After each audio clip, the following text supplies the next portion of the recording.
Unit 1. The calendar. It is easy to understand the calendar we use today. It was not always so easy. People had to try for thousands of years before they knew how to put together days, weeks, months, and years. More than 2,000 years ago, scientists in Egypt made a calendar. There were 10 days in a week, 3 weeks in a month, and 12 months in a year. This calendar showed a way to count weeks and months, but it was not scientific. It does not matter how many days are in a week or in a month, any number can be used. No one, however, can decide how long a day or a year should be. A day is the exact length of time it takes the Earth to turn around one time.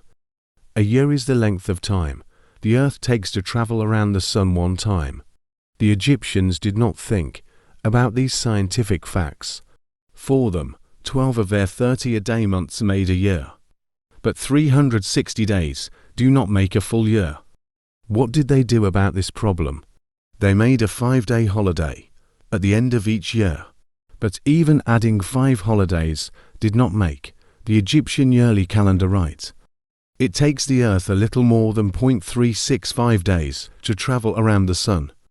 To be exact, it takes 365 days, 5 hours, 48 minutes, and 46 seconds. For a long time people did not add these extra hours and minutes and seconds. It was like using a watch that runs slow. The Egyptian calendar was slower than the exact sun year. In 4 years, it was about a day behind. In 40 years, the calendar was 10 days, a full Egyptian week behind the sun. Many years later in Rome, Julius Caesar tried to fix the calendar. He thought that a year should be 365 days and 6 hours long. He added an extra day every 4 years. The year with an extra day is called leap year. The year is really 365 days, 5 hours, 489 minutes, and 46 seconds long. Julius Caesar's calendar was almost 12 minutes to fast. 12 minutes is not much, but by the year 1582, scientists showed that the calendar was about 110 days faster than the sun. Pope Gregory XIII wanted to make a better plan. It was easy to take 10 days away from the calendar. This made it right with the sun again. There was still a problem. How to keep the calendar right in the future, year after year. Scientists tried one way, and then they tried another. Finally, they decided to continue to have every 4th year as a leap year. Then they solved the problem of the calendar going to fast.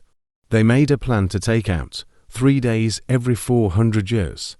A year ending in 00 is not a leap year, unless it can be divided evenly by 400. The year 1600 was a leap year, but 1700, 1800 and 1900 were not. The year 2000 was a leap year. This is the plan we use now. Our calendar, named for Pope Gregory, is called the Gregorian calendar. It is not quite exact. It is 26 seconds fast each year by sun time. Our calendar will not be fast by a whole day for at least 3,000 years. Unit 2. Too much knowledge make fool. Once upon a time, there were 4 youths studying under the famous professor, Dissaparmorc of Taxila. They all came of rich families from different lands. Each followed his natural bent and specialized in different branches of study.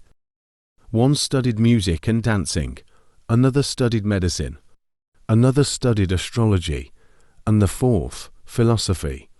After studying for 3 years, they were considered proficient in their respective subject, and the time came to say goodbye to their professor and return to their respective parents. As a parting gift, the professor gave them a cooking pot as well as some grain, in order that they would have something to cook, and eat should their dry rations runs out before they reached home. Then, as his final gift to his students, the professor gave them a piece of advice. "Remember," he said to them, "the 4 of you may be proficient each in your own subject, but if you don't have the sense to act suitably to the time and circumstance of situation, you may have to go hungry. Not quite comprehending what the great teacher meant, they looked at one another, but said nothing, and after paying their respects to their professor, set forth on their journey home. After travelling for a number of days, their dry rations ran out, and the pot and the grain, given to them by their professor, came in very useful indeed. How thoughtful our great teacher is. They felt and got down to the business of cooking themselves a meal. There was rice enough for all four of them all right, but they would have to do something about the curry. So they drew lots for the different tasks to be carried out in order to get a decent meal. Thus, the man of music and dancing was to cook the rice, the medico was to buy meat and fish, the astrologer was to gather vegetables, and the philosopher was to get some ghee, which is clarified butter, to cook the curry in. And they each set out to do his task. The medico went to the nearest village, and there in the bazaar, he found various kinds of meat and fish. He looked around for some time, and found that nothing suited him. His medical knowledge now seemed to warn him which meat or fish was indigestible, which not nutritious, which unseasonable, which would cause what disease, which would upset the stomach, and which the bile, till finally he left, without buying any meat or fish. The philosopher, however, got the required ghee, which he packed in a green leaf, and retraced his steps. On the way he soon became lost in philosophical speculations. Ghee He said to himself, comes from cow's milk. Cow eats grass. And yes, leaves too. Then, in a way, ghee comes from cow's milk. And cow's milk comes from leaves. And so the ghee and the leaf are related. On and on he philosophized, quite happily unaware of the ghee in the leaf in his hand, melting gradually and dripping, by the time he met the medico, who was coming back empty-handed from the village market. There was nothing left of the ghee he had bought. He, too, was now empty-handed. The two of them looked at each other, not knowing whether to smile or weep, and each recounted to the other what had happened to him, as they walked back to where the man of music and dancing was supposed to be cooking the rice. But there, to their horror, they found their friend, looking as disconsolate as ever, moping beside a broken pot with the rice strewn all over the fireplace. Soon after the three of you left, I built a fire, rinsed the rice, put it in the pot, added the required amount of water, and placed the pot on the fire. After some time, the pot began to simmer, and then it started to boil. I watched and could not help but hear the bubbling noise of the boiling rice. To my ears, it sounded so much like the rhythmic beats of music coming from a drum that I started dancing to it, and What happened? Asked his two friends. And one backward kick of my right heel caught the pot. And there, as you can see, is the end of our rice.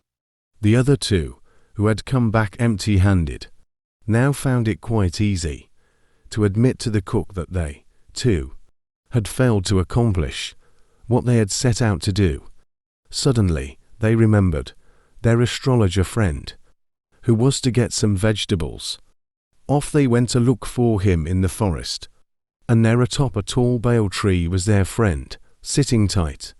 Before they could say anything, the astrologer called out to them, "Hey, I've got all the tender bale leaves. That should go well with our meal, see?" he said, holding up the leaves he had plucked. Then why are you still there astride that branch? What are you staying on there for? The climbing up was easy because at that moment I was under the influence of an ascending constellation. But now the climbing down is quite a different matter. You see, the stars are not just right as yet, and I am waiting for the moment when I'll be under the influence of a descending constellation. Oh, to hell with your stars and constellations. The three on the ground yelled, almost in unison. Just come you down. The poor astrologer was frightened, out of his wits. He started to climb down slowly, shakily, but he was trembling so much that he half slipped and half fell, and lay in a stunned heap on the ground. His three friends lifted him up, and all he had were bruises and cuts, no tender bay leaves. Now, with no meal in sight, each began to realize how and why he had failed in carrying out his lot. Then, slowly, the wisdom of the parting advice, given to them by their great teacher, dawned upon them. Remember, the four of you may be proficient, each in your own subject, but if you don't have the sense to act suitably to the time and circumstance of a situation, you may have to go hungry. Unit 3. The Moon, a nice place to visit. The moon has been described by songwriters and poets as a place for a romantic escape. We know, of course, that the moon is actually a very hostile environment for human beings. The moon is completely devoid of water because the force of gravity on the moon is much less than on the Earth. The moon is much smaller. Its surface is about as large as Africa. The lack of a strong gravitational pull has caused any water the moon may have had to leak out into space over the 4.6 billion years that it has been in existence. Of course, since there is no water, there is also no vegetation, so if you go, bring your lunch. There is no air on the moon because its gravity is insufficient to retain an atmosphere. Accordingly, travelers to the moon require not only oxygen and water, but also protection against cosmic rays that are unfiltered by an atmosphere. No atmosphere also means no weather, no wind, no rain, no cloud. Temperatures on the moon are quite extreme, ranging from 110 degrees Celsius to minus 173 degrees Celsius. This occurs because there is no atmosphere to filter the sun's rays when it is shining, and then to blanket in warm air when the sun goes down. These extremes of temperature are particularly striking during a solar eclipse, when the Earth passes directly between the sun and the moon, temporarily blotting out the sun's light. At such times the temperature on the moon dips very rapidly and then rises immediately as the sun emerges from the Earth's shadow. The change in temperature may be as much as 200 degrees Celsius in 1 hour. This sudden change can cause rocks to shatter due to the alternate expanding and contracting. Thus, if you visit the moon, deciding what to wear could be a problem. There is no twilight or dawn on the moon. Like the Earth, the moon does not shine. By its own light, it reflects the light of sun. Unlike the Earth, however, there is no atmosphere to diffuse the light. As day becomes night and night turns into day, changes from light to dark and dark to light occur suddenly. The lunar sky is black. Blue sky on the Earth is produced by the scattering of blue light in the spectrum by particles of air. On the moon, stars are visible in the daytime, but you would have to shield your eyes from the unfiltered sunlight to view them. There is no sound on the moon. Sound travels on waves of air molecules. Since there is no air, there is nothing to transmit sound. Leave your transistor home. Also, the moon is not a magnet, the way the Earth is. You can leave your compass home too.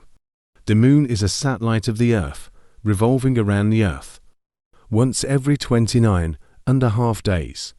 The moon itself rotates, but it does so very slowly. Therefore, the same side of the moon is always visible to us.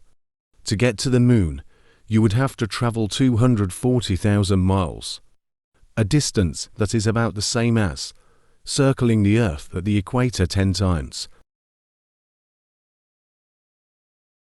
Its adverse conditions would make it very difficult for a visitor from the Earth Unit 4. Clocks through time. It was probably around 3,000 years ago that people first began making things to help them measure the passage of time.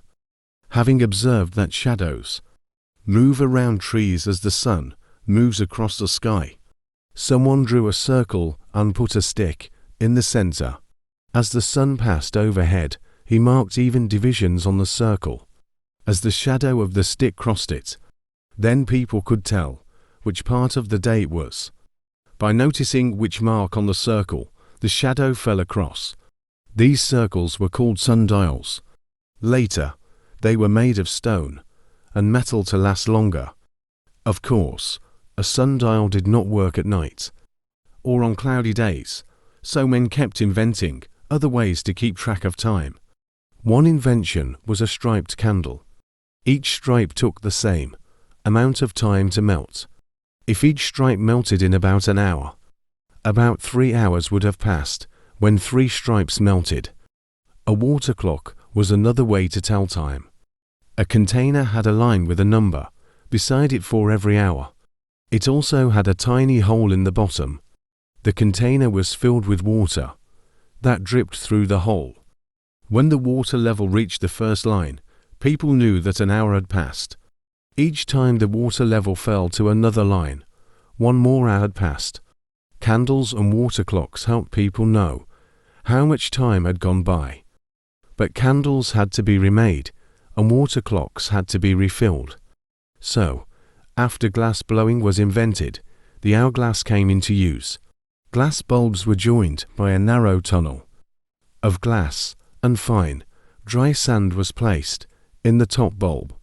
The hourglass was easy to use, but it had to be turned over every hour so the sand could flow again.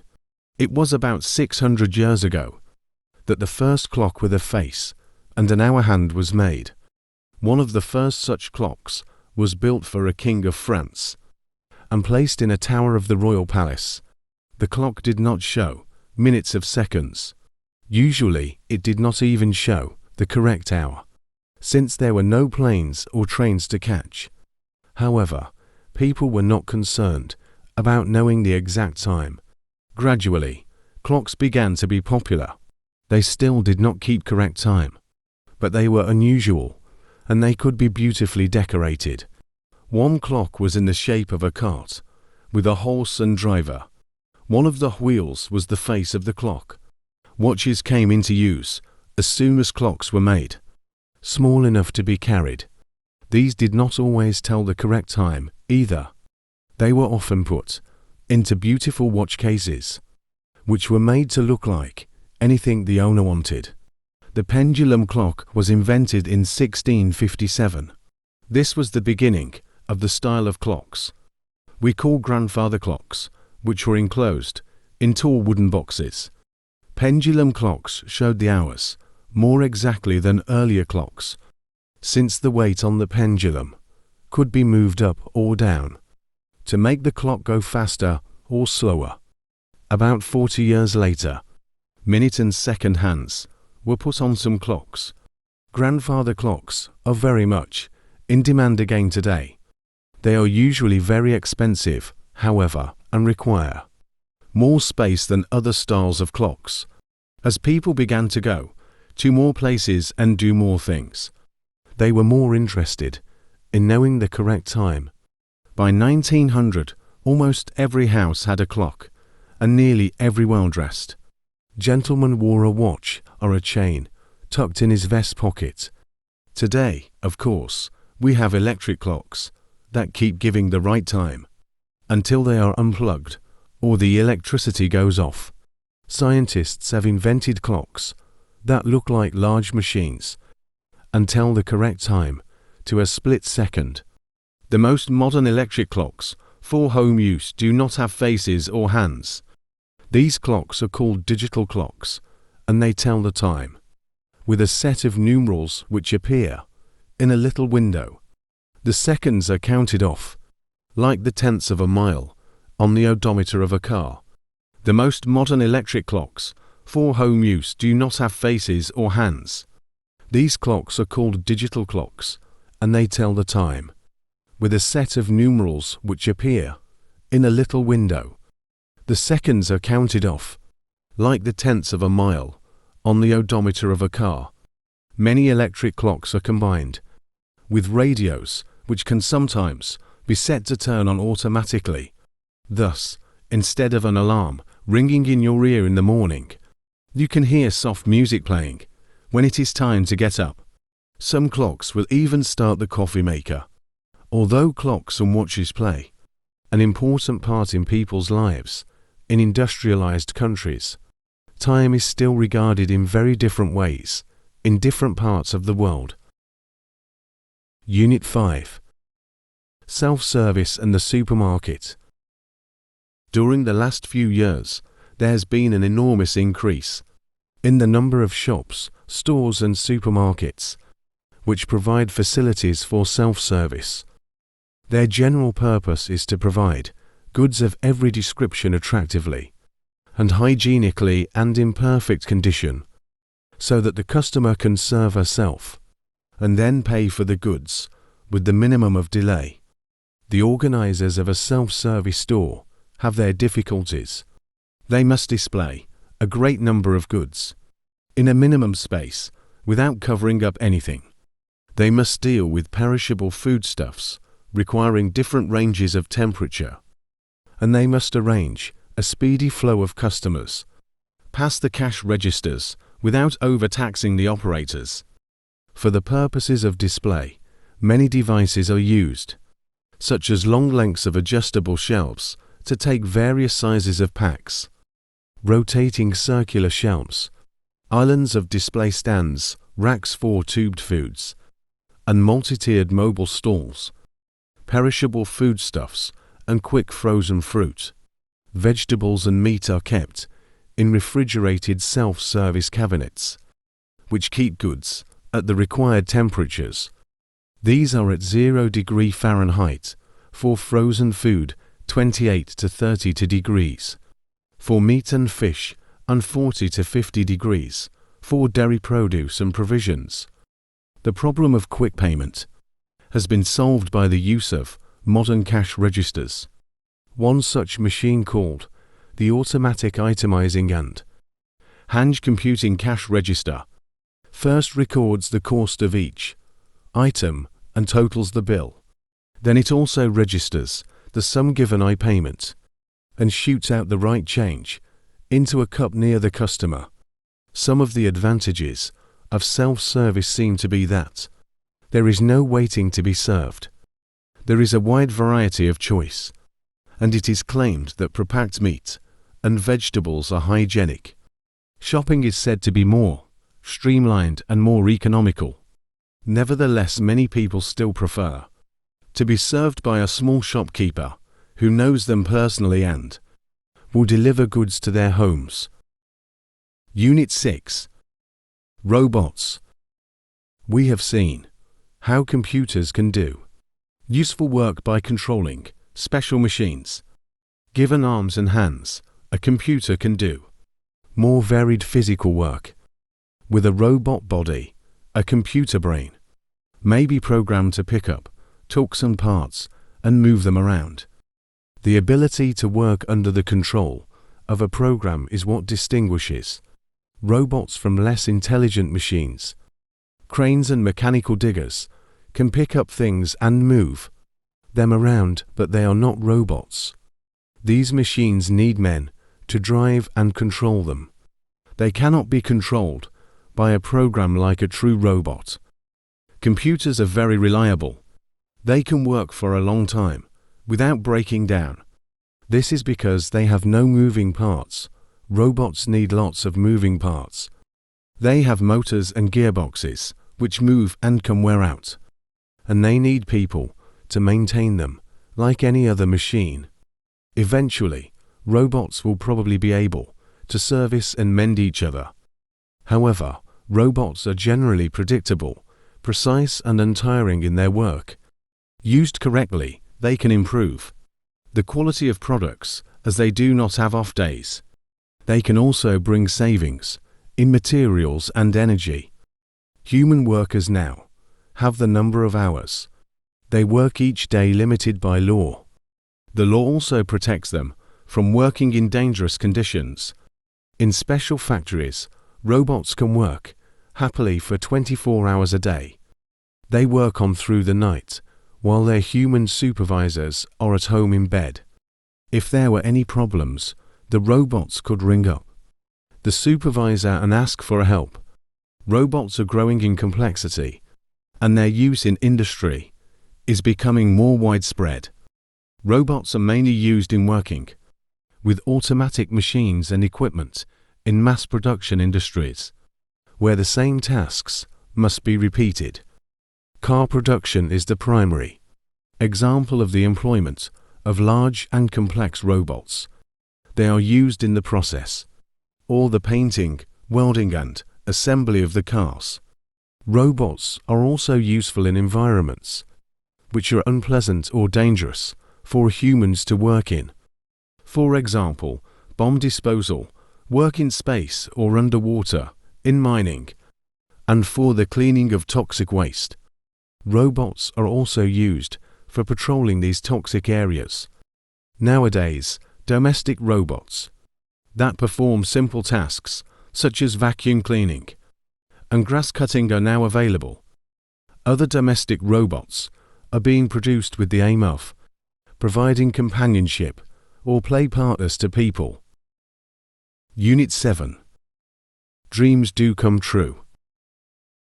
My mother and I were dreamers. When the days were soft and tender, we sat on the beach, digging our toes into the host sand. The big breakers came in slowly, their shoulders growing tall and green.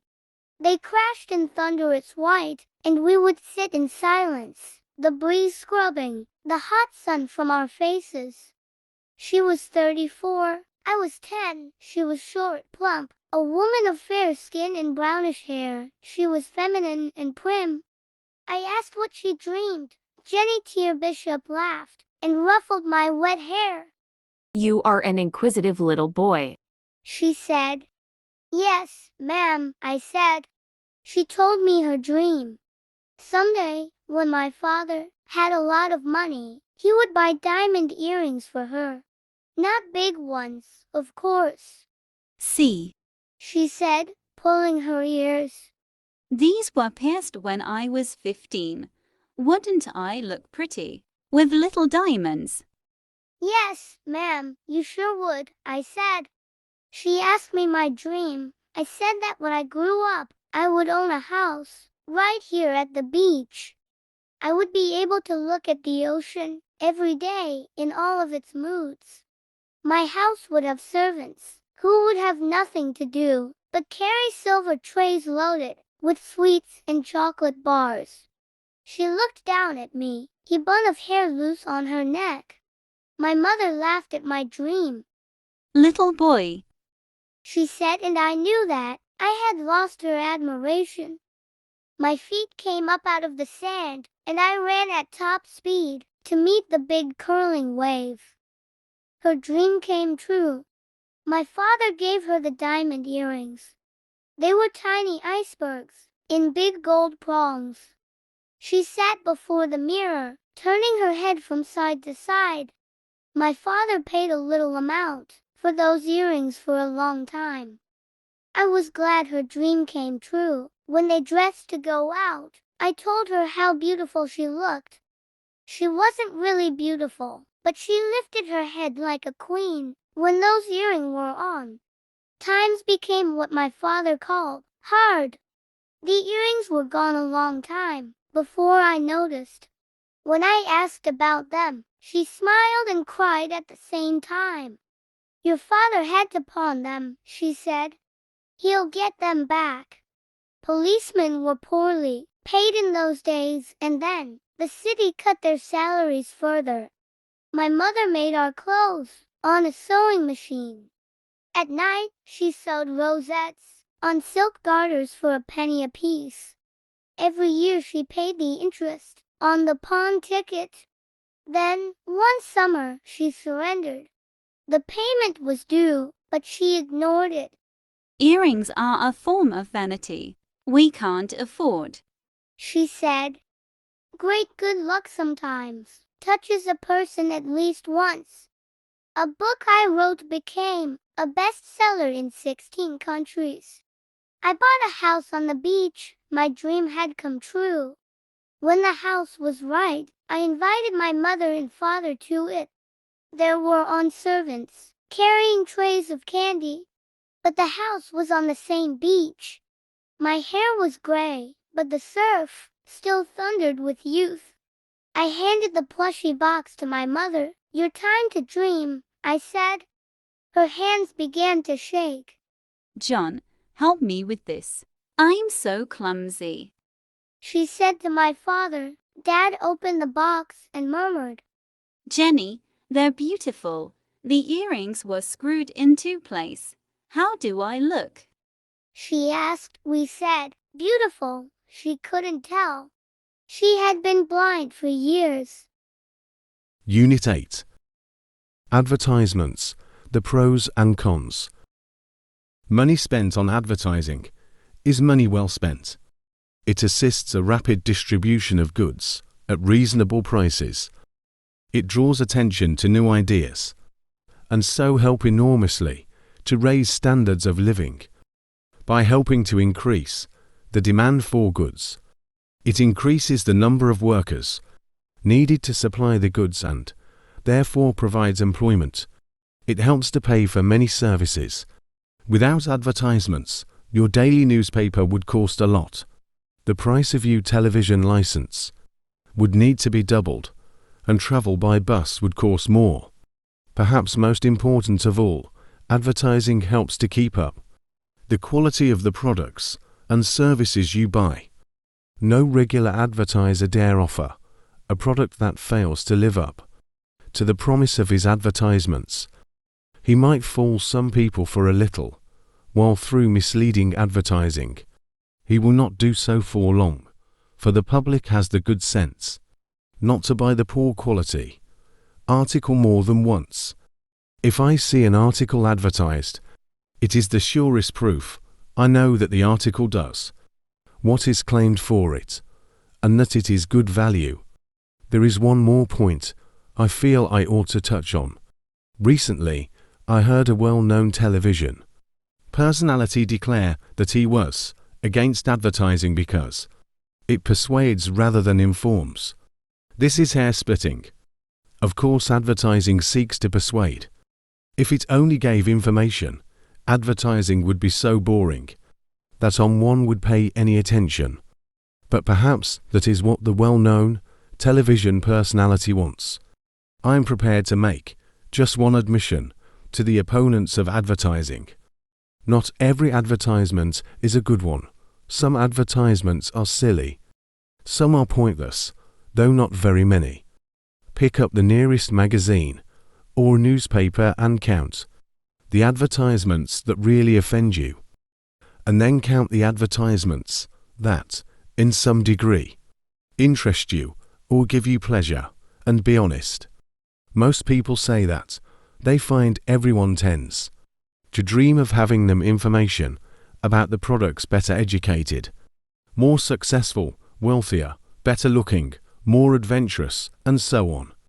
The advertisers try to make us believe that our dreams will come true if we buy their products.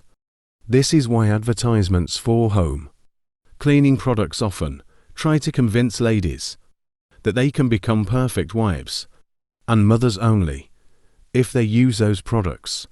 Advertisements aimed at men often include the picture of a pretty girl. Such advertisements are suggesting that man will be more attractive to women if he owns a certain type of car or watch, or if he dresses in a certain style. The feelings which advertisements try to play on will differ according to the age groups for which the advertisements are intended. Advertisements for teenagers will emphasize that those products will make young people more attractive, more up to date, more socially successful, and more able to enjoy themselves, as well as more successful in their education and job prospects.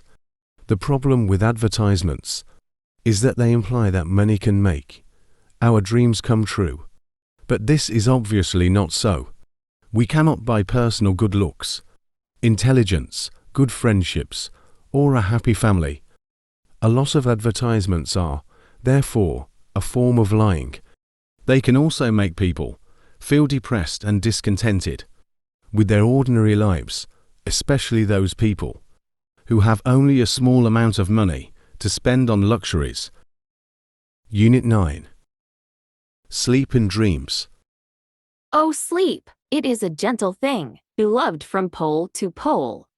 Samuel Taylor Coleridge, a famous British poet, wrote these words over 100 years ago. Most people would agree with him. Sleep is very important to humans. The average person spends 220,000 hours of a lifetime sleeping. Until about 30 years ago, no one knew much about sleep. Then doctors and scientists began doing research in sleep laboratories. They have learned a great deal by studying people as they sleep, but there is still much that they don't understand. Scientists study the body characteristics that change during sleep, such as body temperature, brain waves, blood pressure, breathing, and heartbeat. They also study rapid eye movement, REM. These scientists have learned that there is a kind of sleep with REM and another kind with no rapid eye movement, NREM. NREM is divided into 3 stages. In stage 1, when you start to go to sleep, you have a pleasant floating feeling. A sudden noise can wake you up.